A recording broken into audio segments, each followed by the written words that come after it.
Some of you didn't like those pi pivots very much. So this is for you.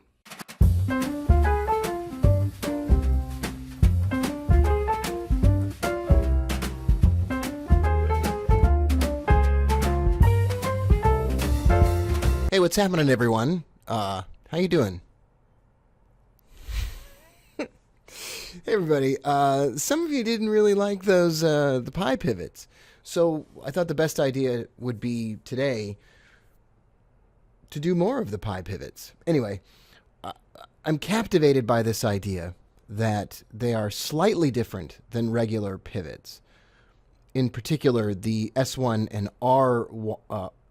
S3 and R3 levels are slightly different. And what I thought we would do is maybe just take a moment and relax and see if we couldn't maybe come up with a suitable compromise where I get everything I want. Okay, here, this is what we're going to do. We're going to take a look at the chart here, and I'm going to identify again what I think is really interesting. This is the S3 level, and if you missed what this S3 level means, go back to yesterday's video. I'll try to put a link above, and I'll definitely put a link below in the description to remind you about that video. So we changed the calculation a little bit. So this S3 level is a lot harder to reach, but when it is reached, it seems to be an absolute bottom for whatever reason I can't figure out. And I love it. And then price just seems to shoot upward from there. Not every single time, but 10 out of 10 times. And I think this is an interesting way to go about it. This is just the euro. And what I want to do here is just scroll back in time with Huey Lewis in the news. You better promise me I'll be back in time. And I want to just look at times when the euro US dollar, and then maybe we'll pick a different financial instrument like oil or something, hits this S3 or R3 level and then bounces.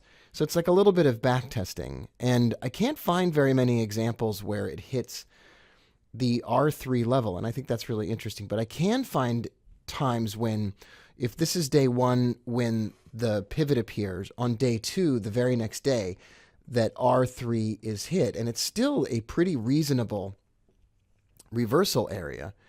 And as you can see, it doesn't require a really large stop loss, which I'm fascinated by. Okay, let's just take a look at. We don't look enough at oil, do we? I think I got it there. Okay, there's oil. So oil may never hit these levels at all. And when it does hit them, maybe it's not worth anything. And there's two examples here. Commodities are always a little bit different in the way that they relate to pivots. So there's a hit of S3, and I will zoom in here so that it's easier to see. And there we go. We hit it, and then we don't do anything but go down.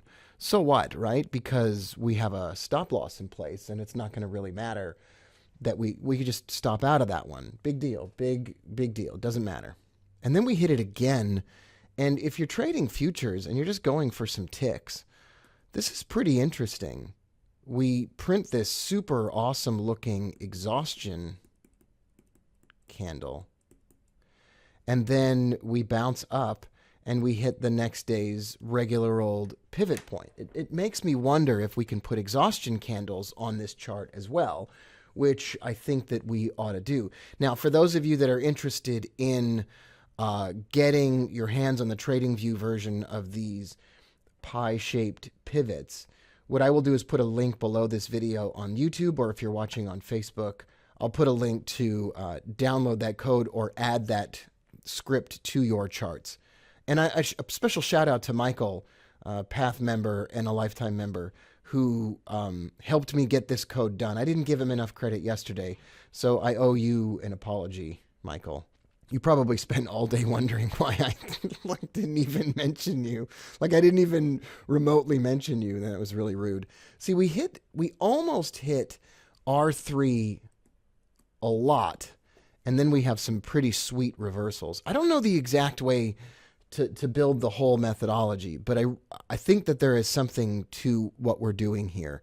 And if it doesn't reverse immediately, it seems to reverse within like 24 or 48 hours, and that's oil.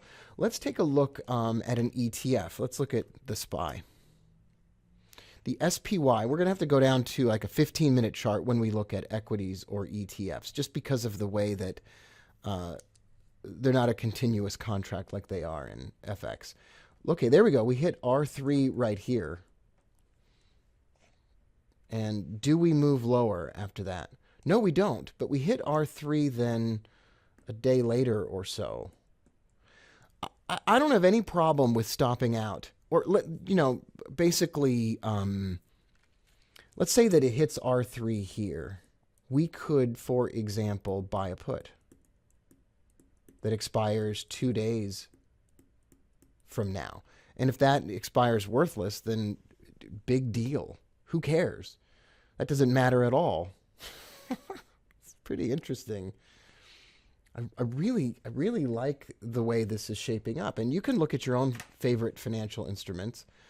I want to look at maybe a little group of stocks that I look at from time to time. I just have this old list of stocks. Groupon. I can't believe Groupon is in that list. All right, does Groupon ever hit this level? Oh, yeah, it does. Look at that. I mean, you don't have to... Look at that. What a beautiful short. You know, just if you can, buy a put with a pretty near-term expiration. Now, where else could you get a list of stocks? Well, you could get a list of stocks at the Magic Formula. Magic Formula Investing. This is Joel Greenblatt's formula. And I actually have a login here that I think I can... There we go.